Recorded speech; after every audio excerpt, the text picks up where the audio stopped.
မြန်မာနေထိုင်းဆိုတာကနယ်နိမိတ်ချင်းထိစပ်နေတယ်လို့ပထဝီအနေထားသမိုင်းကြောင်းတချို့တောင်မှတူညီနေပါတယ်။ဒါပေမဲ့ထိုင်းနိုင်ငံကပိုတိုးတက်ပြီးတော့ခေတ်မီလာတယ်။အရှေ့တောင်အာရှရဲ့စီးပွားရေးနဲ့ကမ္ဘာလက်ခီးသွွားလုပ်ငန်းတွေနဲ့အချက်ချာနေရာတစ်ခုဖြစ်လာတဲ့အချိန်မှာမြန်မာနိုင်ငံကတော့ပြည်တွင်းစစ်မီးတွေလုံးဝတောက်လောင်တဲ့အဆင့်ထိဖြစ်သွားခဲ့ပါတယ်။အဲ့တော့ဘာလို့ကြောချင်းကတ်နိုင်ငံကမိုးနေမီလို့ကြွားချနေရတာ။ဒီနေ့မှာတော့အဲ့အကြောင်းကိုတေချာလေးရှင်းပြပေးသွားပါမယ်။ဗမာလို့လူသိများတဲ့ကျွန်တော်တို့မြန်မာနိုင်ငံရဲ့သမိုင်းက BC နေရာခက်မှာပေါ်ထွန်းခဲ့တဲ့ပြိုမျိုးပြနိုင်ငံတွေရဲ့အစောပိုင်းဘရင်နိုင်ငံတွေအထိအစောဆုံးတွေ့ရှိခဲ့ရပါတယ်။ပြိုတွေပြီးတဲ့နောက်မှာတော့17ရာစုမှာပကံမင်းစစ်ပေါ်ထွန်းလာခဲ့ပြီးတော့ဒါကမြန်မာနိုင်ငံရဲ့ပထမဆုံးအခြေအနေအရစည်းလုံးညီညွတ်မှုအရှိဆုံးလို့ယူဆလို့ရပါတယ်။ပကံကထေရဝါဒဗုဒ္ဓဘာသာရဲ့ဗဟိုချက်ဖြစ်လာခဲ့ပြီးတော့ဒါကဒီနေ့အထိမြမယဉ်ကျေးမှုမှာအရေးကြီးတဲ့အခန်းကဏ္ဍကနေရှိနေစေပါဒီဘရင်နိုင်ငံကရာစုနှစ်ပေါင်းများစွာထွန်းကားခဲ့ပြီးတော့1986ခုနှစ်မှာဝန်ကိုတွေရဲ့ကျူးကျော်တိုက်ခိုက်သိမ်းပိုက်ခြင်းကိုစိတ်မကောင်းစွာနေပဲခံခဲ့ရပါတယ်။ပကံပြစ်သုံးပြီးတဲ့နောက်မှာတော့ဒီဒေသဟာလက်ဟာသွားတဲ့အာဏာနေရာကိုပြန်ယူဖို့အင်းဝနဲ့ဟန်တာဝတီလိုမျိုးပေါ်ပေါက်လာတဲ့ဘရင်နိုင်ငံငယ်လေးတွေနဲ့အတူနိုင်ငံရေးအရာစိတ်မောင်ကွဲသွားခဲ့ပါတယ်။တစ်ချိန်တည်းမှာပဲဒီနေ့ခေတ်ထိုင်းနိုင်ငံဖြစ်လာမဲ့နေရာမှာတော့ပကံမင်းစစ်နဲ့ခမာအင်ပါယာတို့တဖြည်းဖြည်းအင်အားဆုပ်ယုပ်လာခဲ့ပါတယ်ဒီလိုနဲ့1940ခုနှစ်ဝန်းကျင်မှာတော့စူခူထိုင်းဘရင်နိုင်ငံကိုတည်ထောင်ခဲ့ကြပါတယ်။စူခူတိုင်းကိုပထမဆုံးထိုင်းဘရင်နိုင်ငံလို့သတ်မှတ်ကြပြီးတော့ခေတ်သစ်ထိုင်းနိုင်ငံရဲ့ရှေ့ပြေးနမိတ်လည်းဖြစ်ပါတယ်။မြန်မာနိုင်ငံကပကံလိုပဲစူခူတိုင်းဟာထေရဝါဒဗုဒ္ဓဘာသာရဲ့ဗဟိုချက်ဖြစ်ပြီးတော့သူ့ရဲ့အုပ်ချုပ်သူတွေကထိုင်းစာရေးသားကိုတီထွင်ခဲ့တယ်လို့ဒီနေ့ခေတ်တည်ရှိနေတဲ့ထူးခြားတဲ့ထိုင်းယဉ်ကျေးမှုကိုလည်းပြုစုပြောထောင်ပေးခဲ့သူတွေအဖြစ်သိမှတ်ပြုခံခဲ့ရပါတယ်။စူကူတိုင်းဟာနောက်ပိုင်း1350ခုနှစ်မှာအယုဒ္ဓယဘုရင့်နိုင်ငံစီကိုအာဏာလွှဲပြောင်းပေးခဲ့ရပြီးတော့အယုဒ္ဓယကတော့သူ့ရဲ့ဩဇာအာဏာကိုခေတ်သစ်ထိုင်းနိုင်ငံရဲ့နေရာတော်တော်များများမှာအပြင်ဘက်ထိချက်ထွင်ခဲ့ပါတယ်။အယုဒ္ဓယကတရုတ်ပါရှန်နဲ့ဥရောပအင်ပါယာကြီးတွေအပါအဝင်အဝေးကအင်ပါယာတွေနဲ့တန်တမန်ရေးကုန်သွယ်ရေးဆက်ဆံရေးတွေရှိတာကြောင့်အားကောင်းပြီးကမ္ဘာအဆင့်မီတဲ့ဘုရင့်နိုင်ငံတစ်ခုဖြစ်ခဲ့ပါတယ်ဒါကယူရီးယားရဲ့ရွှေခေတ်လိုလူသိများတဲ့ကာလတစ်ခုကိုစတင်ခဲ့ပြီးတော့အဲ့ဒီချိန်မှာဘုရင့်နိုင်ငံဟာအတော်လေးကိုငြိမ်းချမ်းခဲ့တယ်လို့အမှုပညာနဲ့ပညာရေးစာပေတွေလည်းတိုးတက်ထွန်းကားခဲ့ပါတယ်။ဒါပေမဲ့အိန္ဒိယချင်းတွေဖြစ်တာကြောင့်မြန်မာနေထိုင်းကသူတို့ရဲ့ဘုရင့်နိုင်ငံနယ်မြေလူပွဲတွေဖြစ်ကြရင်နဲ့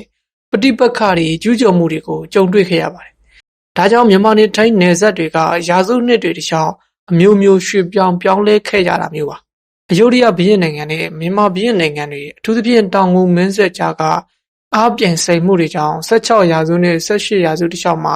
စစ်ပွဲတွေအကြိမ်ကြိမ်ဖြစ်ပွားခဲ့ပါတယ်။ဒီပဋိပက္ခတွေထဲမှာအရေးကြီးဆုံးကတော့1965ခုနှစ်ကနေ1968ခုနှစ်အထိဖြစ်ပွားခဲ့တဲ့မြန်မာယိုးဒယားစစ်ပွဲဖြစ်ပါတယ်။အဲဒီမှာမြန်မာတပ်တွေကအယုဒ္ဓယကိုဖျက်ဆီးသိမ်းပိုက်ခံနိုင်ပါတယ်။ဒါပေမဲ့သွန်ဘူဒီမှာတပ်စင်မင်းမြတ်ကမြို့တော်အသစ်တည်ထောင်ခဲ့ပါတယ်။အဲ့ဒီတက်စင်မင်းမြတ်ရဲ့ဥဆောင်မှုနဲ့သူနောက်ပိုင်းမှာဒီနေ့အထိထိုင်းနိုင်ငံမှာစိုးစံနေတဲ့ဖြစ်တဲ့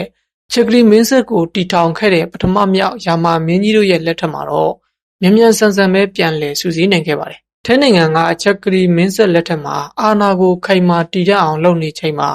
မြန်မာနိုင်ငံမှာလည်းတိတာထင်ရှားတဲ့အပြောင်းအလဲတွေကြုံတွေ့ခဲ့ရပါတယ်။1952ခုနှစ်မှာပေါ်ထွန်းလာတဲ့ကုန်းပေါက်မင်းဆက်ကမြန်မာနယ်မြေတွေကိုချက်ထွင်ပေးခဲ့ပေမဲ့ပြင်ပအင်အားကြီးနိုင်ငံတွေအထူးသဖြင့်ဗြိတိရှအင်ပါယာရဲ့စိန်ခေါ်မှုတွေကိုရင်ဆိုင်ခဲ့ရပါတယ်။ဘယ်လောက်ဒီလဲဆိုရင်အင်္ဂလိပ်ပြည်မှာစစ်ပွဲ3ကြိမ်ဖြစ်ပွားပြီးတဲ့နောက်1886ခုနှစ်ဇန်နဝါရီလ1ရက်နေ့မှာမြန်မာနိုင်ငံဟာဗြိတိရှကိုလိုနီတစ်ခုဖြစ်သွားခဲ့ပြီးတော့ရာစုနှစ်တစ်ခုနီးပါးကိုလိုနီအုပ်ချုပ်မှုအောက်ရောက်သွားခဲ့ရပါတယ်။ဒါပေမဲ့တခြားတစ်ဖက်မှာတော့ထိုင်းနိုင်ငံဟာအဲ့ဒီခေတ်ကရှုပ်ထွေးလာတဲ့ပထဝီနိုင်ငံရေးကိုကျွမ်းကျင်စွာနဲ့ပဲကိုလိုနီပြုခံရခြင်းကနေရှောင်လွှဲနိုင်ခဲ့ပါတယ်စရောဒမြောက်ယာမမင်းကြီးနဲ့ပြင်စမမြောက်ယာမမင်းကြီးတို့ရဲ့ဥဆောင်မှုအောက်မှာထိုင်းနိုင်ငံဟာသူ့ရဲ့အဖွဲ့အစည်းတွေကိုခေတ်မီအောင်လုပ်ခဲ့ပြီးတော့အနောက်နိုင်ငံတွေနဲ့စာချုပ်တွေချုပ်ဆိုကာတခြားအရှေ့တောင်အာရှနိုင်ငံတွေကိုလိုနီလက်အောက်ကျနေချိန်မှာတောင်မှသူ့ရဲ့အချုပ်အခြာအာဏာကိုထိန်းသိမ်းထားနိုင်ခဲ့ပါတယ်။ဒါကထိုင်းရဲ့တကယ်ကိုပဲရှော့တွက်လို့မရတဲ့ဉာဏ်ရည်မြင်ပါမှုပါနက်မှုပဲဖြစ်ပါတယ်။မြန်မာကဗြိတိရှလက်အောက်ဗီယက်နမ်ကပြင်သစ်လက်အောက်ရောက်သွားချိန်မှာထိုင်းနိုင်ငံကလွတ်လပ်ရေးထိန်းသိမ်းထားနိုင်ဖို့မျှော်လင့်ချက်နှဲပါခဲ့ပေမဲ့သူတို့လုံနိုင်ခဲ့ပါတယ်။ကိုလိုနီခေတ်ဟာမြန်မာနိုင်ငံအပေါ်မှာနက်နက်ရှိန်ရှိန်သက်ရောက်မှုရှိခဲ့ပြီးတော့အနာဂတ်ပဋိပက္ခစစ်ပွဲတွေရဲ့အဓိကရင်းမြစ်တွေဖြစ်သွားခဲ့ပါတယ်။ ဗြိတိရှတွေကရိုးရာအာဏာတိစောက်ပုံတွေကိုဖျက်သိမ်းပြီးတော့အုပ်ချုပ်ရေးစနစ်အသစ်တွေကိုသွတ်သွင်းခဲ့တာကြောင့်ဒီနေ့အထိမြန်မာနိုင်ငံကိုဒုက္ခပေးနေစေဖြစ်တဲ့တိုင်းရင်းသားပဋိပက္ခတွေရဲ့မျိုးစေ့ကိုချပေးခဲ့တယ်လို့မျိုးဖြစ်စေခဲ့ပါတယ်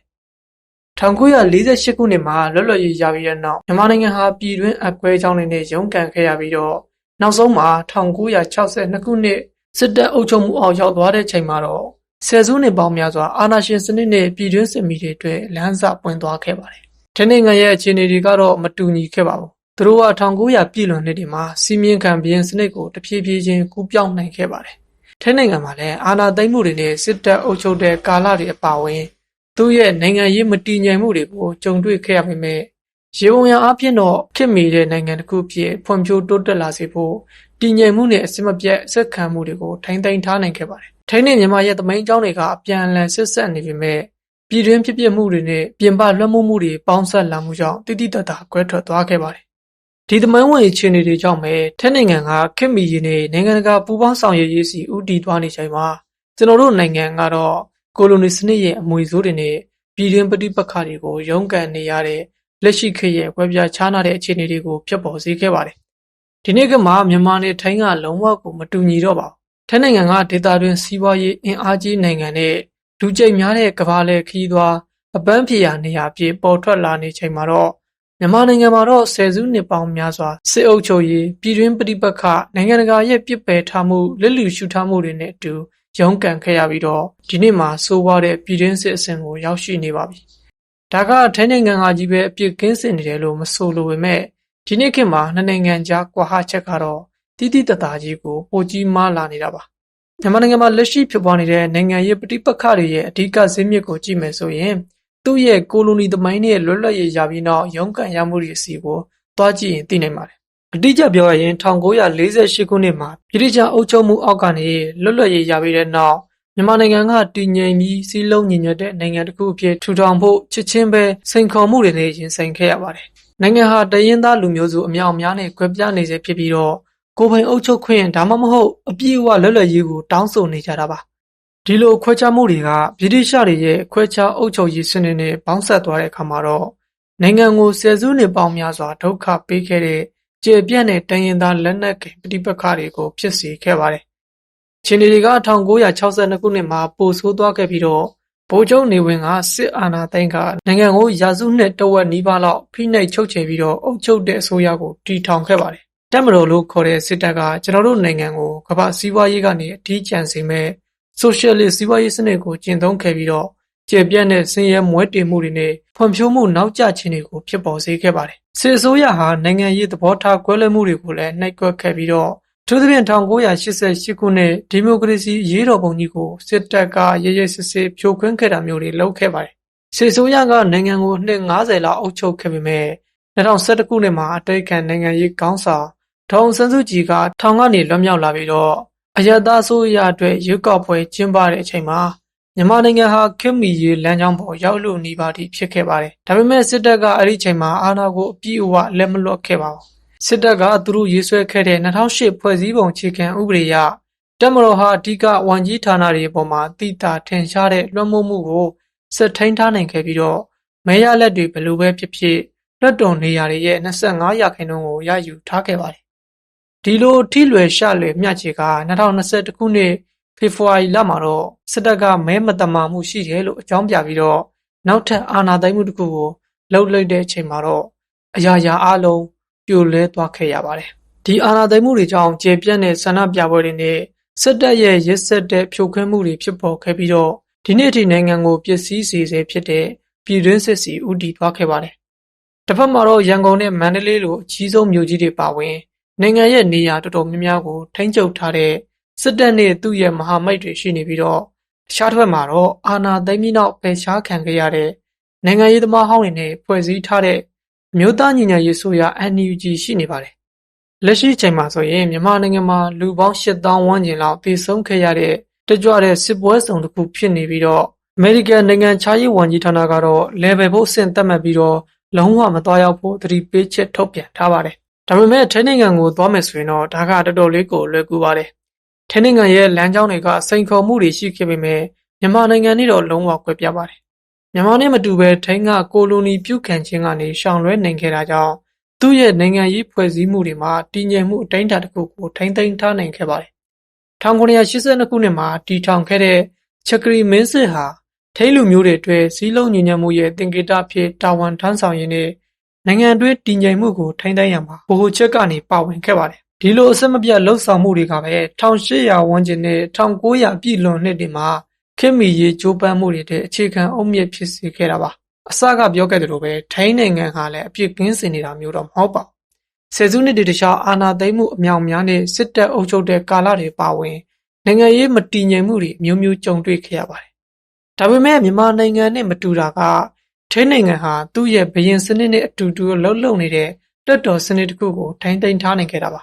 2006ခုနှစ်နဲ့2014ခုနှစ်တွေမှာဖြစ်ပွားခဲ့တဲ့လက်တလောအာဏာသိမ်းမှုတွေပြီးတဲ့နောက်မှာတော့စစ်တပ်ရဲ့လွှမ်းမိုးမှုကိုမျက်နှာသာပေးတဲ့ဖွဲ့စည်းပုံအခြေခံဥပဒေတွေအောက်မှာတောင်မှအယက်သားအုပ်ချုပ်ရေးစီပြန်လည်ကူးပြောင်းပေးခဲ့ပါတယ်။ဒီလိုအကြက်တဲတွေရှိနေတာတောင်မှထိုင်းနိုင်ငံဟာသူ့ရဲ့မဟာဗျူဟာမြောက်တည်နေရာအားကောင်းလှတဲ့ကမ္ဘာလက်ခီးသွွားလုပ်ငန်းနဲ့ကမ္ဘာစီးပွားရေးမှာပူးပေါင်းပါဝင်မှုတွေကြောင့်စီးပွားရေးအရာဆက်လက်ဖွံ့ဖြိုးတိုးတက်ခဲ့ပါတယ်။ဒီနိုင်ငံကြားရလဒ်တွေကွဲပြားသွားရတာကပြည်တွင်းပြည်ပဖိအားတွေပေါ်သူတို့ရဲ့တုံ့ပြန်မှုတွေကြောင့်လည်းပါပါတယ်။ထိုင်းနိုင်ငံရဲ့နိုင်ငံရေးတည်ငြိမ်မှုကိုထိန်းသိမ်းနိုင်စွမ်းတဲ့ကြာရှည်တဲ့ပြည်တွင်းစစ်ပဋိပက္ခတွေကိုရှောင်လွှဲနိုင်မှုတွေကသူ့စီကိုနိုင်ငံခြားရင်းနှီးမြှုပ်နှံမှုတွေရောက်လာအောင်ဆွဲဆောင်နိုင်ခဲ့ပြီးတော့အဓိကစက်မှုလုပ်ငန်းတွေကိုဖွံ့ဖြိုးစေခဲ့ပါတယ်။ဒီလိုနှိုင်းယှဉ်ချက်အရတည်ငြိမ်မှုရှိတာကြောင့်နိုင်ငံရဲ့စီးပွားရေးဟာလမ်းကြောင်းမျိုးစုံဖြစ်လာပြီးတော့တဖြည်းဖြည်းချင်းတိုးတက်လာခဲ့ကအရှေ့တောင်အာရှမှာအကြီးဆုံးစီးပွားရေးနိုင်ငံတွေထဲကတစ်ခုဖြစ်လာခဲ့ပါတယ်။စံချိန်မဲ့အနေနဲ့ကျွန်တော်တို့မြန်မာနိုင်ငံရဲ့စစ်အုပ်ချုပ်သူတွေကတော့အမျိုးသားဖွံ့ဖြိုးတိုးတက်ရေးထဲသူတို့ရဲ့အာဏာတည်မြဲရေးကိုပဲဦးစားပေးခဲ့တာကြောင့်စီးပွားရေးမြင့်တင်မှုကိုပိတ်ဆို့ခဲ့ပြီးတော့နိုင်ငံကိုနိုင်ငံတကာအသိမ်းအဝန်းကနေဖယ်ကျဉ်ထားသလိုဖြစ်စေခဲ့ပါတယ်။လက်ရှိဖြစ်ပွားနေတဲ့တန်ရသားပဋိပက္ခတွေနဲ့စစ်တပ်ရဲ့ပြင်းထန်တဲ့အုပ်ချုပ်ရေးနည်းလမ်းတွေကြားမြန်မာနိုင်ငံကိုဒေသတွင်းမှာအစင်းရဲဆုံးနိုင်ငံတွေထဲကတစ်ခုဖြစ်လာစေခဲ့ပြီးတော့သူတို့ရဲ့တိုးတက်မှုအဟန့်အတားကိုဖြစ်စေတဲ့နှက်ရှိုင်းလာတဲ့လူမှုရေးနဲ့စီးပွားရေးပြဿနာများစွာကိုဖြစ်ပေါ်စေခဲ့ပါတယ်။ဒါတွေမကသေးပဲထိုင်းနိုင်ငံကအာဆီယံလိုမျိုးကမ္ဘာနဲ့ဒေသတွင်းအဖွဲ့အစည်းတွေနဲ့ပူးပေါင်းဆောင်ရွက်မှုကိုတက်ကြွစွာလှုပ်ဆောင်ခဲ့ပြီးတော့ဒါကပဲဒေသတွင်းခေါင်းဆောင်တို့အဖြစ်သူ့ရဲ့အခန်းကဏ္ဍကိုပိုမိုခိုင်မာစေခဲ့ပါတယ်။မြန်မာနိုင်ငံရဲ့လမ်းကြောင်းကတော့လုံးဝကိုဆန့်ကျင်ဘက်ပါပဲ။လက်တလုံးအာဏာယူရဲ့အာဏာသိမ်းမှုတွေကြောင့်ကမ္ဘာအသိမ်းအဝန်းရဲ့ပိတ်ဆို့အရေးယူမှုတွေနဲ့ရှုံချမှုတွေကိုရင်ဆိုင်ခဲ့ရပါတယ်။ဒီနေ့ခေတ်မှာမြန်မာနဲ့ထိုင်းကနယ်နိမိတ်ချင်းထိစပ်နေတယ်ဆိုတာပဲရှိပါတော့တယ်။ထိုင်းနိုင်ငံကဒီအကြက်တဲကာလတွေမှာမြန်မာဒုက္ခသည်9000ဝန်းကျင်လောက်ကိုလက်ခံထားပေးခဲ့ပါတယ်။စကားမဆက်ပေါက်ဖော်ကြီးတို့ကတော့ကူညီဖို့နေတာသာသူတို့နားကိုအကန့်မခံခဲ့ပါဘူး။ဒီလောက်ဆိုရင်ပေါက်ဖော်ကြီးတို့ရဲ့စေတနာကိုသိလောက်ပါတယ်။ပြောရင်တော့ဒူမီနီကန်သမ္မတနိုင်ငံနဲ့ဟေတီနိုင်ငံတို့လိုမျိုးဖြစ်နေတာပါ။ထိုင်းနိုင်ငံနဲ့ကျွန်တော်တို့နိုင်ငံကပထဝီအနေထားအရအများကြီးမျှဝေပိုင်ဆိုင်ထားကြပေမဲ့လို့လက်ရှိအခြေအနေမှာတော့ခေါင်းငယ်နဲ့မြေကြီးနက်ပြည်နဲ့ငရဲပြည်လိုကွာခြားနေပါပြီ။ပြီးတော့စိတ်မကောင်းစရာထုံးစံအတိုင်းကိုလိုနီပြုခံခဲ့ရမှုကဒီနှစ်ခေတ်ရဲ့နှစ်နိုင်ငံလုံးရလဒ်တွေပေါ်မှာအကြီးမားဆုံးခန်းကဏ္ဍကနေပါဝင်နေခဲ့တယ်လို့ဆိုချင်ပါတယ်။ကဲမြန်မာနဲ့ထိုင်းဘာကြောင့်မိုးနှင်းမြေကွာခြားသွားတယ်လဲဆိုတာသိလောက်ပြီးထင်ပါတယ်။ဒီအကြောင်းအရာနဲ့ပတ်သက်ပြီးတော့မရှင်းလင်းတာဆွေးနွေးချင်တာရှိရင်comment မှာရေးပေးခဲ့လို့ရပါတယ်။အားလုံးကျေးဇူးတင်ပါတယ်